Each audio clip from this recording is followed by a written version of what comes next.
بسم الله الرحمن الرحيم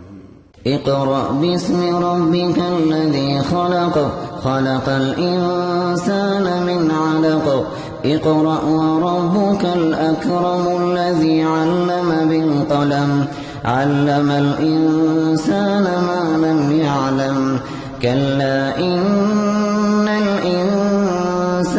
ليطغى أن رآه استغنى إن إلى ربك الرجعى أرأيت الذي ينهى عبدا إذا صلى أرأيت إن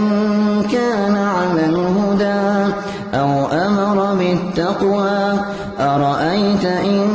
كذب وتولى ألم يعلم بأن الله يرى كلا لئن لم ينته لنسفعا بالناصية ناصية كاذبة خاطئة